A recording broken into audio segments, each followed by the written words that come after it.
is Helen O'Neill from the PMC Studio, and in this tutorial I'm going to be covering the different types of precious metal clay.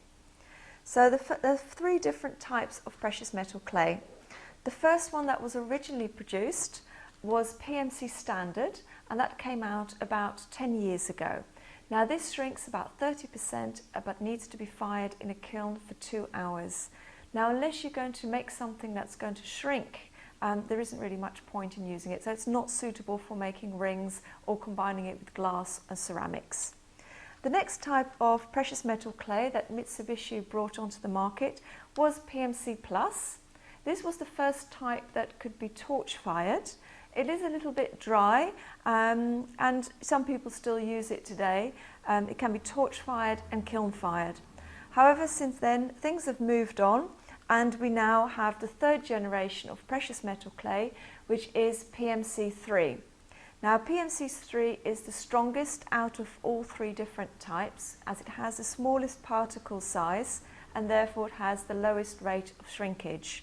This means that it's very good for mixed media projects if you want to combine it with the glass, ceramics or other different types of metal. Now it comes in different forms as well, not just in the lump clay. It also comes in a syringe, which is this one, which is a preloaded syringe, and once you open the pack you just push on the nozzle and it's ready to go. There's no need to use this all in one go. It can simply be kept in a cup of water until the next time.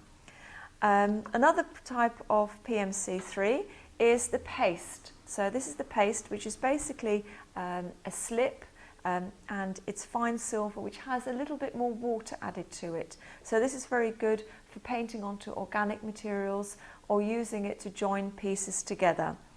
If you're using paste, it's always recommended that you have two pots. So you've got one which is your nice clean fresh paste, and then you keep a separate pot which is a recycling pot. And the recycling is really dried out PMC that, a piece that you've made, you've decided you no longer like it, and then what you can do is you can put it into a pot with some tap water and just leave it to dissolve. Just give it a stir now and again and that will dissolve into a paste that's a recycling one. So again, that's one you can use for joining pieces together. Now the fourth type, well not really, of silver is the gold.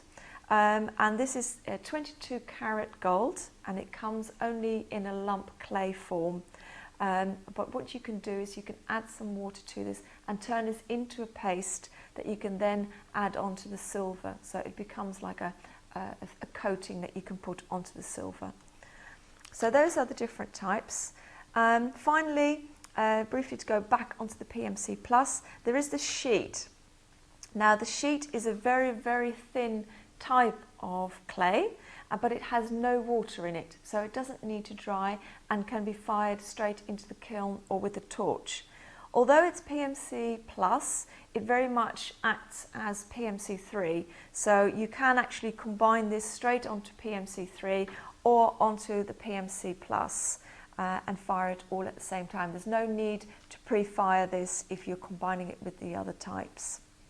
Now finally, just briefly, if you're not quite sure which type to use, or you still have some of the old packets left at home, you can always use Pmc Three to repair or fill any of the other types of PMC. So for instance, if you've made something in Pmc Plus and you want to alter it, then always use Pmc for repairs and for joining. And I hope you found this useful.